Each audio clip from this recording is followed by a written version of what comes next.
मिरज तालुक्यातील बेडग, म्हैसाळ, नरवाड, लांडगेवाडी पंपगृहावरील बसवलेल्या पत्रा घोटाळ्याच्या चौकशी करण्यासाठी आज ताकारी म्हैसाळ उपसा सिंचन कार्यालयासमोर प्रहार जनशक्ती पक्षाच्या वतीने बेमुदत आंदोलन सुरू झाले. तब्बल 1,80,00,000 रुपयांचा पत्रा बसवण्यात आलाय.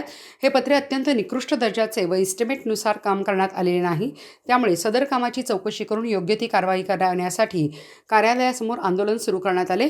प्रहार जनशक्ती पक्षाच्या वतीने हे आंदोलन सुरू करण्यात आले. या आंदोलनात परशुराम बनसोडे, गौतम कांबळे, सोमलिंग कांबळे, वसंत मगदुम, परशुराम परीट, पोपट माने अधिक कार्यकर्ते मोठ्या संख्येने उपस्थित होते. बोला.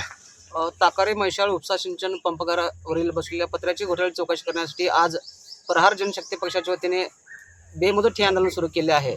जोपर्यंत या पत्रा घोटाळ्याची चौकशी होत नाही तोपर्यंत या ठिकाणी बेमुदत हे आंदोलन सुरू राहणार आहे. तब्बल 1,80,00,000 रुपयाचा पत्रा घोटाळा झालेला आहे. त्यामध्ये बेडग टप्पा क्रमांक 1, म्हैसाळ टप्पा क्रमांक 2 आणि टप्पा क्रमांक 3 आणि टप्पा क्रमांक 4 असे चारही टप्प्यावरील जे पंपघरावरील पत्रे डुप्लिकेट पत्र्यांचा वापर झालेला आहे त्यामध्ये इस्टिमेटप्रमाणे काम नाही. त्यामुळे तत्काळ या कामाची चौकशी करण्यासाठी आज आम्ही ताकारे म्हैसाळ योजना कार्यालयासमोर या ठिकाणी बेमुदत हे आंदोलन चालू केले आहे. या प्रकरणी योग्य ती चौकशी कमिटीमार्फत चौकशी न झाल्यास व चौकशी न केल्यास पुढील काळात तीव्र स्वरूपाचे आंदोलन या ठिकाणी करण्याचा इशारा आम्ही देण्यात आले आहे.